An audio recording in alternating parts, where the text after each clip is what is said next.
Jinsiy aloqada erkaklarda tez bo'shanish bugungi kungi dolzarb muammolardan biri hisoblanadi. Va bunday holatlarda ba'zida biz shu operatsiya qilishga majbur bo'lamiz. Hozirgi bo'ladigan protseduramiz ham aynan shu jinsiy aloqadagi tez bo'shanishda operatsiya jarayonini qo'yib boramiz.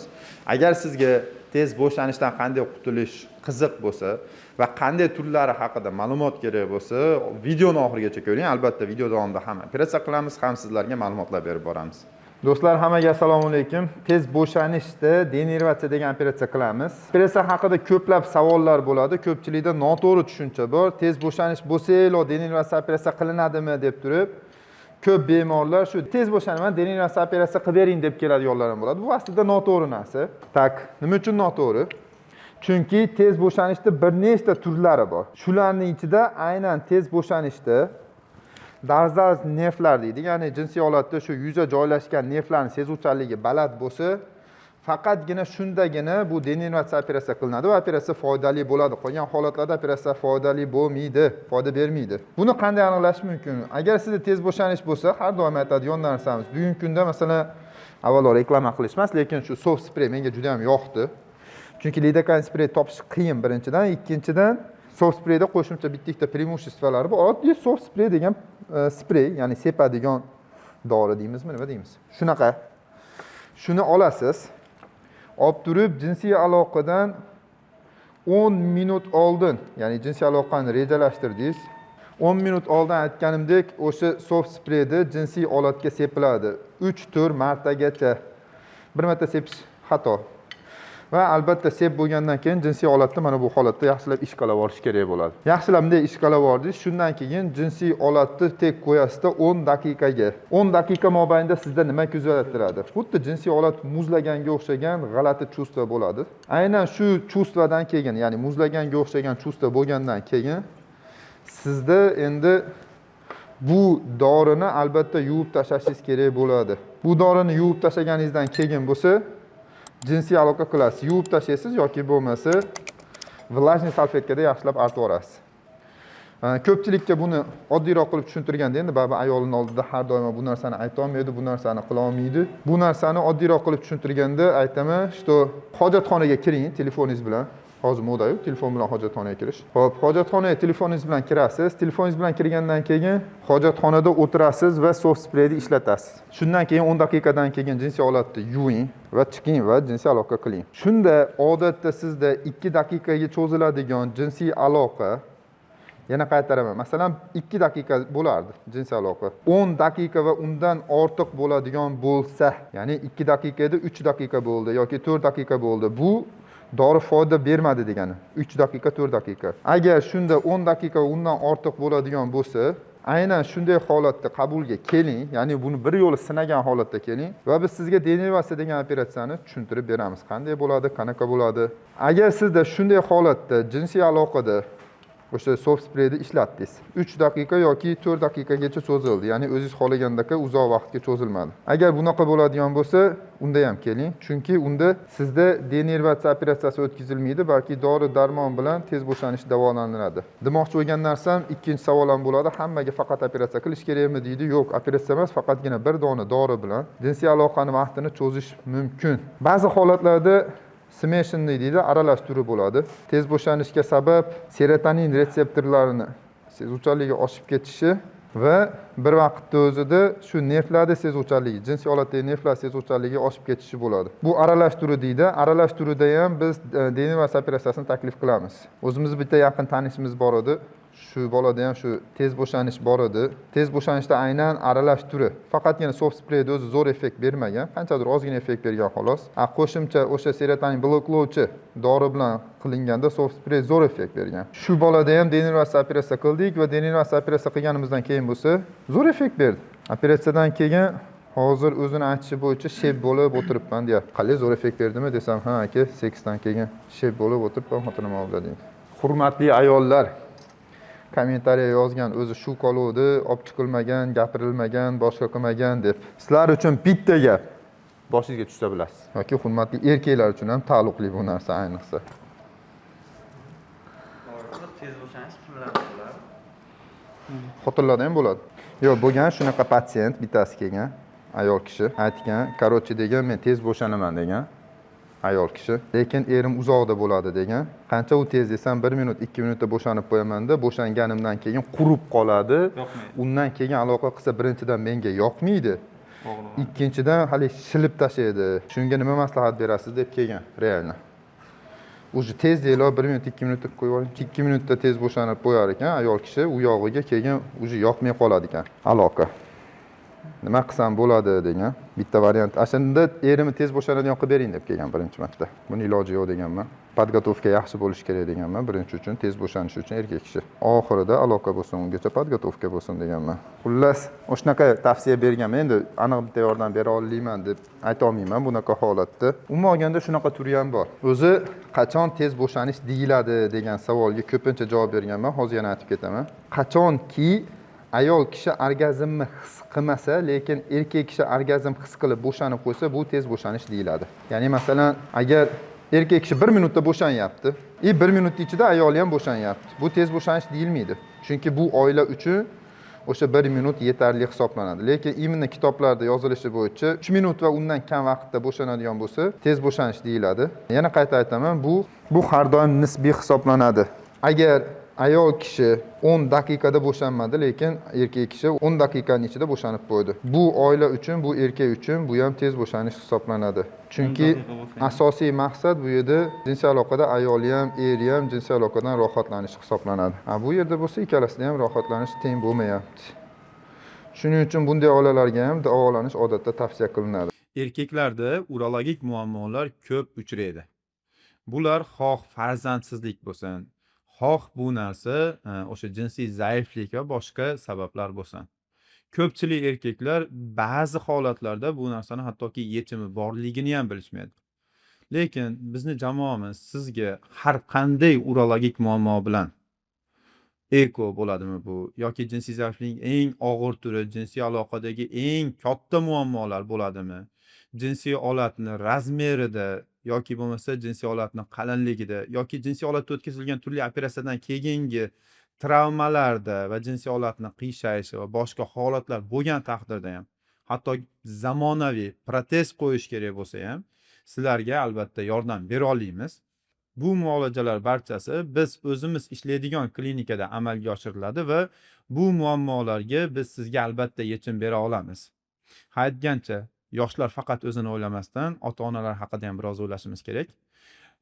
Otalarda, yoshi katta odamlarda tunda hojatga o'tish bo'lyapti yoki bo'lmasa siyishda muammolar bo'lyapti, tez-tez hojatga o'tish bo'lyapti. Bunday muammolarda prostata bezi xavfsiz giperplaziyasi kasalligi kuzatiladi. Bunday holatda ham sizga hech qayeringizni kesmasdan, teshmasdan, tikmasdan tabiiy siydik yo'li orqali rostakasim lazer bilan kirib dardingizni xalos qilamiz. Bizga murojaat qiling va ushbu raqamlarga qo'ng'iroq qiling. Keyin shu yerda keyingi savol bo'ladi. Har doim ham ayollar orgazmni his qiladimi deydi. O'zi asli yo'q. Shunday ayollar bor, umri davomida, butun umri davomida bir marta ham orgazmni his qilmay yashashi mumkin. Endi bu fiziologiya, seksologiya ko'proq to'g'risini aytaman, bu narsaga men aralashmayman. Chunki yetarlicha bilimim ham yo'q bu haqida. Lekin baribir ko'p holatlarda ayol kishi orgazmni his qiladi. Imенно shu paytgacha denervatsiya bo'yicha 100 tadan oshiq operatsiya qilganman. Uning ichida udachniy chiqmagani ham bor. Ya'ni ba'zi bir patsientlarimiz bor, haqiqatda tez bo'shanish bo'yicha denervatsiya qilganimizda, lekin hech qanaqa foyda bermagan. Buning ikkita sababi bor. Birinchidan, ularda diagnoz to'g'ri qo'yilmagan. Ya'ni patsientlar keladi, shu operatsiya bo'lsam bo'ldi deydi, hali lidokainspirey qanaqa foyda berdi desak, to'g'ri javob bermaydi.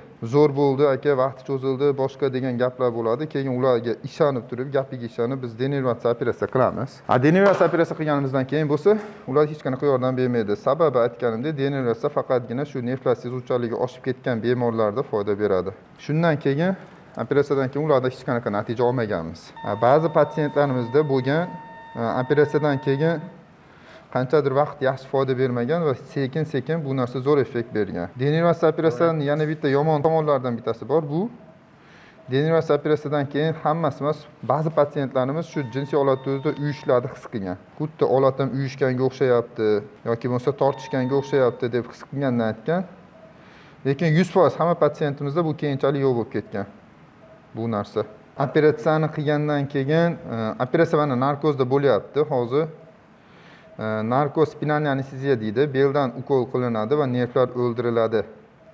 Beldan past hech narsani sezmay qoladi. Bemor hozir hamma gapimizni eshitib, bilib yotibdi. Lekin hech qanaqa og'riq bo'lgani yo'q. Operatsiyadan keyin bo'lsa, hop bir kun bemor qoladi klinikamizda, nablюдениеda. Bir kundan keyin odatda hammasi yaxshi bo'lsa uyga javob beramiz. Operatsiyadan keyin bir oygacha fiziki nagruzka og'ir ishlar mumkin bo'lmaydi va bir oygacha jinsiy aloqa ham mumkin bo'lmaydi. Necha minut bo'lardi sizda aloqa? Uylangandan beri shunaqa? 2 minut bo'ladi xolos. Dorilar qilib ko'rgansiz? Ya'ni soft spreylarda aytyapman. Hop. Doktorning videosini ko'rib, Qanaqa foyda bergan? men undan noto'g'ri ishlatganman-da. Menda unda effekt bermagan. Qanday ishlatgansiz? Men boshiga sepganman. Boshini, jinsiy holatda boshini o'ziga sepgansiz, foyda bermagan. Lekin menda ko'proq sezuvchanlik pastada, aloqani holatni o'zida. Qarang, jinsiy holatga shu soft sprey sepish mumkinligini tez bo'shanishda eshitdingiz. Faqat boshiga sepganman. Faqat boshiga sepdingiz. Men video noto'g'ri tushunganman, или doktorni boshiga sepish kerak deganman. Men boshiga sepganman. Hop, boshiga sepdingiz, lekin foyda bermadi. Yo'q. Keyin shu bilan chota bu ham bo'lmadi dedingiz. Da.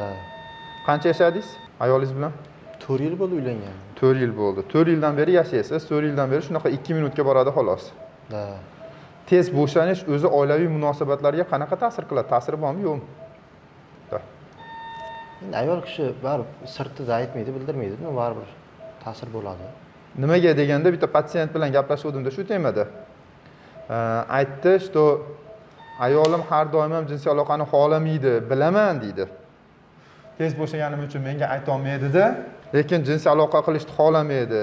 Shundan bilib qolaman, lekin menga shu paytgacha hech qachon ayolim masalan, "Yo'q, sizda anaqa, sizda manaqa" deb yuzimga aytmagan yoki bo'lmasa kesatmagan deb gapirgan edi-da. Men o'zim hijolat qilaman. Misol uchun ishdan kelasiz va ayolingiz o'ziga qarab, boshqa qilib kutib oladi-da, qancha tayyorgarlik ko'rib. Endi u tayyorgarlikka yarasha bo'lish kerak-da. Tayyorgarlikka yarasha bo'lmaydi-da, 2 minutda diqqatni bo'shanib qo'yasiz.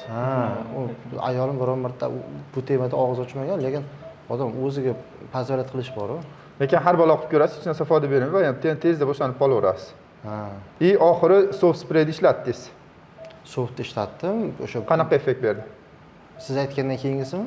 Men aytgandan keyin. U 20 minutdan oshib, yarim soatdan oshib ketdi. Endi shu yerda savol, 4 yil bo'ldi uylanganingizga, to'g'rimi?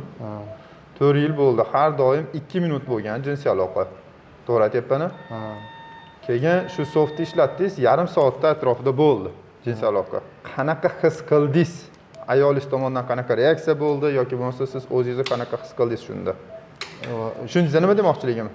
Zo'r bo'ldi. Ikkalamiz ham charchab qoldik. Yo'q, demoqchiligim masalan qanaqadir o'zingizda uverennlikni his qildingizmi? Yoki hali kayfiyatingiz ko'tariladimi haqiqatda jinsiy aloqadan keyin hali bemalol o'ziga uverenni bo'lib? Dopaminda. Dopamin, haqiqiy energiya oldingiz. Oldin jinsiy aloqadan bunaqa energiya olmagansiz, to'g'rimi? Yo'q. Har doim jinsiy aloqa bo'lsa, prosta nima qilgansiz? Hali jinsiy aloqadan keyin bo'shanasiz, maza qilasiz. Lekin baba emotsionalni har doim zo'r maza qilib olmagansiz. Yo'q. To'g'ri aytyapman-a? Shunaqa. Aynan shundan keyin, ya'ni jinsiy aloqani vaqti zo'r bo'lgandan keyin bildingiz, ayolingizga ham yoqdi bu narsa, undan keyingina o'zingizni zo'r his qildingiz. Da. Haqiqiy energiya dopamin bo'ldi. Da. Chunki ko'p aytaman-ku, bu jinsiy aloqada tez bo'shanish bu o'zi asli erkaklarning muammosi emas, ayollarning muammosida. Chunki erkak kishi bo'shandi, bo'ldi, u orgazmni his qildi. Lekin ayol kishi bu yerda bo'shana olmaydi. Ayol kishida yetarli dopamin energiya olinmaydi. Operatsiya bo'lishingizni aytdingizmi ayolingizga? Da. Nima operatsiya bo'lishingizni ham aytdingizmi? Da. Aytmasam bo'lmaydi. Ertaga maspazir, dori darmon. Nima dedi keyin ayolingiz? Qanaqa reaksiya qildi ya'ni? Endi menga reaksiyasini uncha bildirmadi. Shartmadi deb qoldi. Shart dedi. Xudo xolasa, Xudo xayrli qilsin, inshaalloh yaxshilikka bo'lsin. Operatsiyadan keyin ana bitta o'tkazib berasiz. Bu operatsiyadan keyin bir oy bo'lmaydi-yu, ha? Bir oy jinsiy aloqa bo'lmaydi. Turishiga qanaqa ta'sir qiladi? Nima? Mana operatsiyada. Hech qanaqa plyusi ham yo'q, minusi ham yo'q. Jinsiy holat turishi. Qanaqadir savollar bo'lsa so'rang, любой savolingizni javob beraman. Mana hozir g'irt bekarchiman. Yo'q, Ya'ni man- operatsiya qilyapman. man turishi deb man полностью keyinchalik aytyapman, mana 2-3 kun ichida. Ha, 2-3 kun ichida borib turib ketadi, boshqa bo'ladi. Unga hech qanaqa aloqasi yo'q. Hech narsa Jinsiy bo'lmaydi. aloqada erkaklarda tez bo'shanishi bo'yicha video oldik, operatsiya jarayonini ko'rsatdik. Xo'p, bundan maqsad nima? Ochig'ini aytaman, juda ham ko'pchilik shunaqa savol beradi, o'zingiz operatsiya qilasizmi, qilganmisiz va hokazo hokazo. Shu operatsiya qilish jarayonini qo'yishdan maqsad haqiqatda operatsiya qilishimizni ko'rsatish. Endi hamma har xilda, kimlarda ishlanmasa qiyin ekan. Xo'p, ikkinchi maqsad operatsiya vaqtida ozroq tushuncha berib o'tdim. Agar sizda ham shunaqa tez bo'shanish bo'yicha qandaydir savollar bo'lsa, izohlarda qoldiring, albatta javob berishga harakat qilamiz. Yokida bo'lmasa qabulga keling, hamma savollaringizga to'liq javob beramiz. Umuman olganda, bugungi kunda jinsiy aloqadagi barcha muammolar, qo'rqmay aytaman, barcha muammolar oxirigacha hal qilish mumkin bo'lgan muammolar bo'lib turibdi. Jinsiy holatni uzaytirish, qalinlashtirish yoki bo'lmasa jinsiy aloqada shu tez bo'shanish yoki bo'lmasa jinsiy aloqada umuman aloqa qila olmaslik, jinsiy holatda umuman turmay qolish, hammasi bugungi kunda haqiqatda Xudo xolasa qo'limizdan keladi. Har qanday muammongiz bo'lsa bizga murojaat qiling, albatta sizga yordam beramiz. Sog' salomat bo'linglar.